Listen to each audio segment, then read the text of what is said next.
Kasus rabies kini menjadi tantangan yang harus dihadapi Indonesia.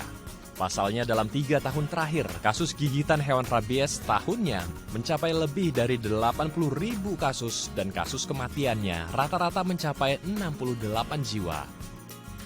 Jakarta masuk dalam daerah bebas rabies, namun daerah penyangga seperti Bogor, Depok, Tangerang, dan Bekasi masih menjadi wilayah endemis rabies. Hal ini pun membuat warga Jakarta khawatir akan penularan rabies pada hewan peliharaannya. Menakutkan juga sih, karena seperti di Jakarta kan bebas rabies ya, tapi kalau tidak dimanage dengan baik, itu nanti Jakarta juga bisa tidak bebas rabies gitu, karena masih ada banyak sekali wilayah-wilayah di Indonesia yang memang belum bebas rabies seperti Bali, NTT, terus Jawa Barat gitu. Jadi ya gimana kalau misalnya di-manage dengan tidak baik, terus akhirnya Jakarta sudah tidak bebas rabies lagi gitu. Praktisi hewan kecil Animal Clinic Jakarta, Dr. Ooy, mengungkapkan jika hewan yang belum menerima vaksin dan terinfeksi rabies, hewan tersebut akan mengalami perubahan sikap, seperti hewan menjadi agresif dan tidak menurut dengan pemilik. Hewan mengalami lumpuh di beberapa bagian tubuh. Hewan takut dengan cahaya.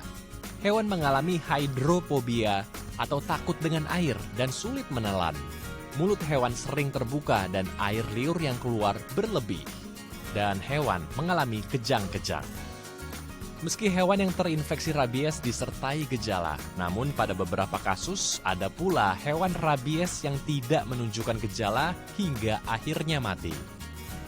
Pencegahan rabies dapat dilakukan dengan memberikan vaksin rabies pada hewan peliharaan setiap 1 tahun sekali. Kita di Jakarta kan sebetulnya sudah dideklar bebas rabies, tapi memang daerah-daerah penyangga kita yang masih belum bebas rabies. Sebetulnya ya ini adalah rabies itu terjadi karena hewan ditularkan oleh hewan yang positif rabies. Umumnya kalau misalnya hewan kita tergigit pasien positif anjing atau HPR, hewan penular rabies, dia berarti hewan yang digigit itu tidak pernah divaksin rabies. Sehingga dia tidak mempunyai kekebalan di dalam tubuhnya pada saat dia terpapar oleh virus rabies ini. Karena kita belum bebas rabies, ya kita masih daerah istilah endemis ya untuk rabies, jadi harus diulang setiap tahun. Yang harus dilakukan adalah terutama untuk para pemilik hewan anjing, kucing, bawalah ke dokter hewan untuk divaksinasi rabies setiap tahun. Dan saya kira beberapa dinas provinsi juga sudah selalu mencanangkan setiap tahun ada kerjasama dengan PDHI cabang setempat vaksinasi rabies gratis. Kementerian Kesehatan mengungkapkan penanganan pada orang yang tergigit rabies perlu segera dilakukan.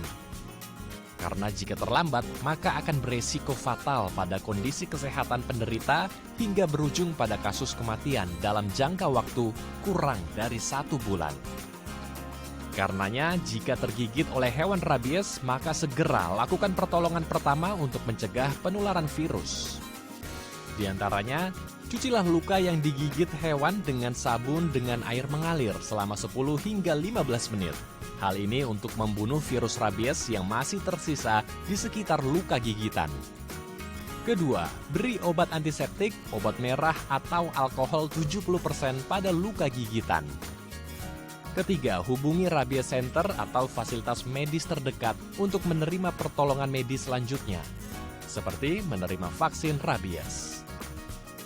Penanganan pertama penting dilakukan, namun langkah pencegahan dengan memberikan vaksin pada hewan peliharaan juga menjadi hal yang tidak boleh dilupakan. Kalau memang misalnya pemiliknya, istilahnya hewannya tidak divaksin rabies, kemudian ada orang digigit, si pemilik hewan itu bertanggung jawab untuk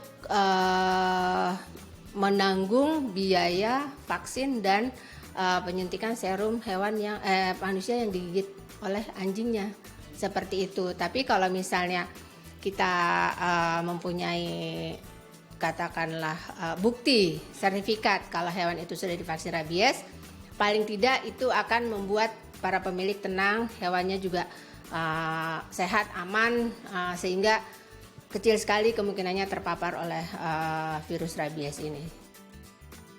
Endro Pakpahan, Fajar Agestino, DAI TV.